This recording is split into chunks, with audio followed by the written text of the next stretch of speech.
I don't know. What came first? Chicken or the egg?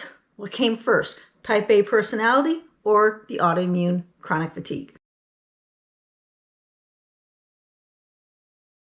Hi there. I just wanted to hop on real quick and share a thought I had. I've been debating whether or not to cut my hair. Let me see if I can get this.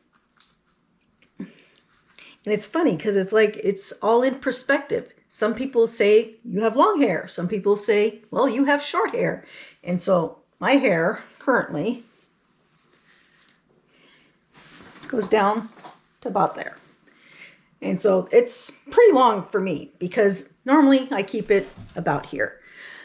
I've let it grow out because my daughter, who's 20, has hair that goes down below the bottom of her pockets on the back of her jeans. And she's like, oh, Mom, please let your hair grow out too. Grow it out with me. And so that's the only reason I've kept it this long. And so I don't know. I'm thinking about cutting it, not sure.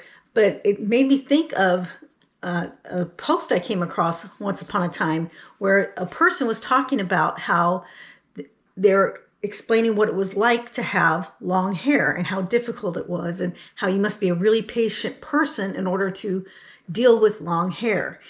And what I thought was interesting about that is that the person that was talking about this had never had long hair before.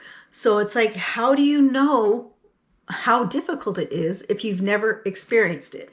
And what I want to get at with this is that I think the same is true when it comes to autoimmune disease and chronic fatigue specifically, and how if you don't know what it's like, how can you be saying that you understand and know it?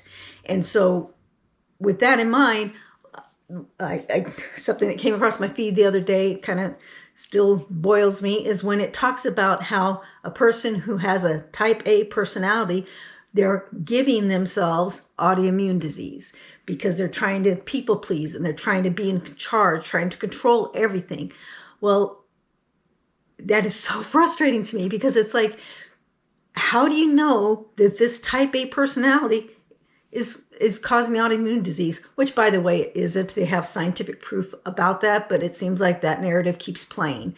However, it's like, what if the type A personality is because of the chronic fatigue? Because let's be real, people who have chronic fatigue or have an autoimmune condition, they have it for years before it even gets diagnosed. And so I think this type A personality, for me anyway, was realizing, okay, I only have so much energy in the day.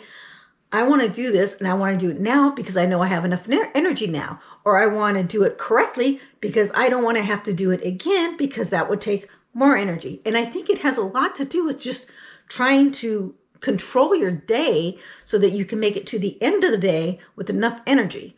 And so, I don't know, what came first? Chicken or the egg? What came first? Type A personality or the autoimmune chronic fatigue? What do you think?